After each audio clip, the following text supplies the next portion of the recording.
بسم اللہ الرحمن الرحیم۔ ذرا سوچئے، اگر آج موت آ جائے تو کیا ہوگا؟ یہ دنیا، ایک رشتے، یہ خواب، یہ خواہش، سب کچھ پیچھے رہ جائے گا اور ہم اکیلے اپنے قبر میں ہوں گے۔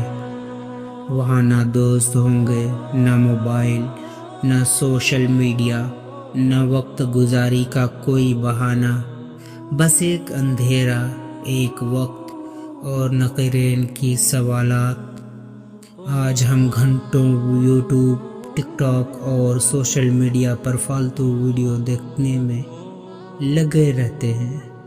کبھی ہنسی مذاق، کبھی فضول گانے، کبھی بے مقصد ویڈیوز جو نہ ہمیں دنیا میں فائدہ دیتی ہے نہ آخرت میں۔ لیکن کیا ہم نے کبھی یہ سوچا کہ جو وقت ہم فضول چیزوں میں برباد کر رہے ہیں، وہی وقت ہمیں قیامت کے دن منہ چھپانے پر مجبور کر دے گا؟ کیا ہم نے کبھی غور کیا کہ ہم اپنے قبر کے لیے کیا تیار کر رہے ہیں؟ کیا وہاں روشنی ہوگی یا اندھیرا؟ کیا وہاں جنت کی ہوائیں ہوں گی یا عذاب کی چیخ و پکار؟ کیا نکیرین کے سوالوں کے جواب ہم دے پائیں گے؟ زبان بند ہو جائے گی۔ آخر کیا ہوگا ہمارے ساتھ؟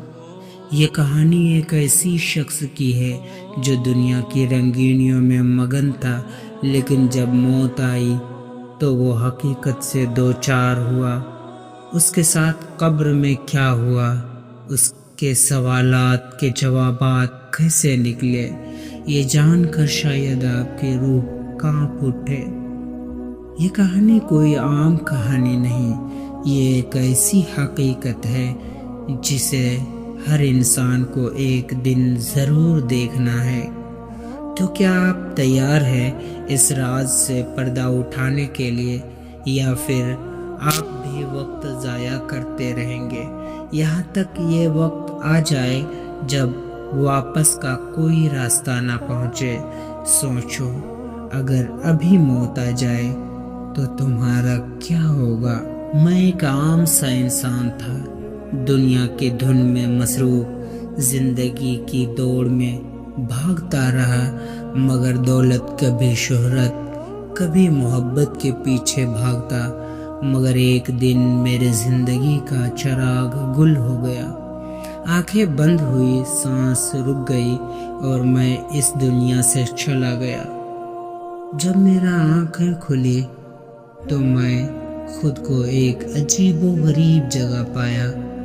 اندھیرا تھا مگر ایسا نہیں کہ کچھ دکھائی نہ دے، ایک ایسی عجیب قسم کی روشنی تھی جو ہر طرف پھیلی ہوئی تھی۔ میں حیران و پریشان کھڑا تھا کہ اچانک دو خوفناک مگر جلالی مخلوقات میرے سامنے آ کھڑے ہوئے۔ اس کے چہرے خوفناک کے مگر رعبدار تھے، آنکھوں میں ایسی چمک کہ کلیجہ کانپ جائے۔ میں نے فوراً سمجھ لیا، یہ وہی نکیرین ہے، وہی فرشتے ہیں جو قبر میں سوالات کرتے ہیں۔ پہلا سوال، تیرا رب کون ہے؟ میں گھبرا گیا، زبان کانپنے لگی، مگر اچانک دل میں روشنی سی جاگی اور میں بول اٹھا، میرا رب اللہ ہے۔ دوسرا سوال آیا، تیرا دین کیا ہے؟ میں نے ہمت جمع کر کے کہا، میرا دین اسلام ہے۔ تیسرا سوال تھا، یہ مرد محمد صلی اللہ علیہ وسلم کون ہے؟ اب کی بار میرا دل زور زور سے دھڑکنے لگا، مگر میں نے خود کو سنبھالا اور جواب دیا، یہ اللہ کے رسول ہے، محمد مصطفیٰ صلی اللہ علیہ وسلم۔ میرے جوابات سن کر نکیرین نے ایک دوسرے کی طرف دیکھا اور پھر کہا، اللہ تجھ پر رحمت کرے، تو کامیاب ہوا۔ یکایک قبر ایک باغ کے مانند ہو گئی، ٹھنڈی ہوا محسوس ہونے لگی اور ایک دروازہ جنت کی طرف کھل گیا۔ میں نے سکون کا سانس لیا اور سوچا کہ شکر ہے میں نے دنیا میں نیک عمل کیے، ورنہ آج بہت دیر ہو چکی ہوتی۔ یہ سب ہر کسی کے ساتھ نہیں ہوتا۔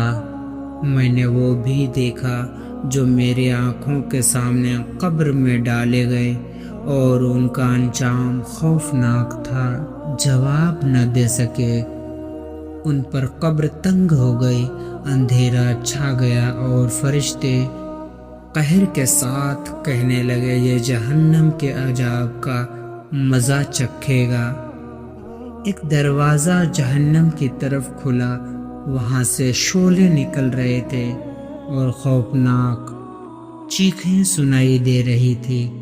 ان کی قبر آگ سے بھری گئی اور ان پر لوہے کے ہتھوڑے برسنے لگے۔ میں نے کانپ کر آنکھیں بند کر لی اور دعا کرنے لگا، یا اللہ مجھے بچا لینا، میرا قبر کو ہمیشہ باغ جنت بنائے رکھنا۔ پیارے دوستو، ایک نورانی شکل میرے پاس آئی، میٹھے الفاظ میں کہنے لگی، ڈر مت، میں تیرے نیک اعمال ہوں، اب تو آرام سے رہ۔ اور یوں قبر میرے لیے سکون کی جگہ بن گئی، مگر یہ دنیا میں کئی کیے گئے اعمال کا نتیجہ تھا۔ جو نیک ہوگا اس کے لیے قبر جنت کا باغ بن جائے گی، اور جو برے اعمال کرے گا اس کے لیے قبر جہنم کی کھڑکی کھول دے گی۔ یہ ایک حقیقت ہے جسے کوئی نہیں جھٹلا سکتا۔ موت کے بعد اصل زندگی شروع ہوتی ہے، اور جو کچھ ہم دنیا میں کرتے ہیں وہی اعمال انجام طے کرتا ہے۔ پیارے دوستو، قبر میں وہی لوگ صحیح طریقے سے سوالات کے جوابات دے پائیں گے جو دنیا میں ایمان اور نیک اعمال کے ساتھ زندگی گزارتے ہیں۔ ان کے لیے قبر جنت کے باغ میں سے ایک باغ بن جائے گی۔ یہ وہ لوگ ہیں جو اللہ پر، اس کے رسول صلی اللہ علیہ وسلم پر اور آخرت پر سچا ایمان رکھتے ہیں۔ ان کے دل میں اللہ کا خوف اور محبت ہوتی ہے، اور وہ اپنی زندگی قرآن و سنت کے مطابق گزارتے ہیں۔ ان کا انجام سنیں، نکیرین کے سوالات کا صحیح جوابات دے سکیں گے۔ قبر ان کے لیے کشادہ کر دی جائے گی، جنت کی کھڑکی کھول دی جائے گی، اور جنت کی خوشبو اور ہوائیں ان تک پہنچے گی۔ ان پر کوئی خوف یا عذاب نہیں ہوگا۔ ایک نورانی شخص ان کے نیک اعمال کی صورت میں ان کے ساتھ رہے گا۔ پیارے دوستو، جو لوگ اللہ کی رضا کے لیے اپنے جان قربان کرتے ہیں وہ قبر میں سوالات جوابات سے مستثنی ہو سکتے ہیں۔ ان کا انجام سنیں، وہ قبر کے عذاب سے محفوظ رہیں گے۔ جنت میں ان کے درجات بلند ہوں گے، وہ اللہ کے خاص مہمان ہوں گے۔ جو لوگ دین کے صحیح تبلیغ کرتے ہیں، علم پر عمل کرتے ہیں اور دوسروں کو سچائی کی راہ دکھاتے ہیں، وہ بھی قبر میں کامیاب ہوں گے۔ ان کا انجام سنیں، وہ نکیرین کے سوالات آسانی سے دے سکیں گے۔ ان کے علم اور نیک اعمال کی برکت سے ان کی قبر روشن ہو جائے گی۔ قیامت کے دن وہ انبیاء کے قریب ہوں گے۔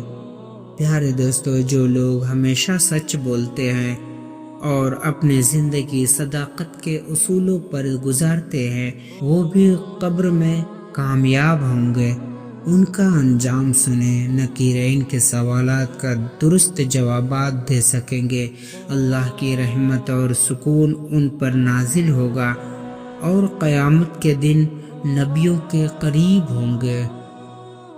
پیارے دوستو یہ بھی سن لے جو لوگ نماز، روزہ، زکوٰۃ، حج، صدقہ، نیکی، حسن سلوک اور تقوی کی زندگی گزار کر مرتے ہیں وہ بھی قبر میں کامیاب ہوں گے۔ ان کا انجام سنیں، وہ نکیرین کے سوالات صحیح دے سکیں گے، ان کے لیے قبر کشادہ کر دی جائے گی، وہ قیامت کے دن عزت کے ساتھ اٹھائے جائیں گے، قبر میں جنت کی کھڑکی کھول دی جائے گی، نیک اعمال کی روشنی سے قبر منور ہو جائے گی، قیامت کے دن بغیر حساب کے جنت میں داخل ممکن ہو سکتا ہے، اللہ کی خاص رحمت اور برکت نصیب ہوگی، مرنے کے بعد بھی ان کے اعمال کا ثواب جاری رہے گا، جیسے علم نافع، نیک اولاد، صدقہ جاریہ۔ دنیا میں جو جیسا عمل کرے گا ویسا ہی انجام پائے گا۔ اگر ہم چاہتے ہیں کہ قبر ہمارے لیے جنت کا باغ بنے تو ہمیں سچا ایمان، نیک اعمال اور اللہ کی اطاعت کو اپنانا ہوگا۔ پیارے دوستو، یہ ویڈیو آپ لوگ کو کیسی لگی ہے آپ لوگ کمنٹ میں ضرور بتائیں۔ شکریہ، اللہ حافظ۔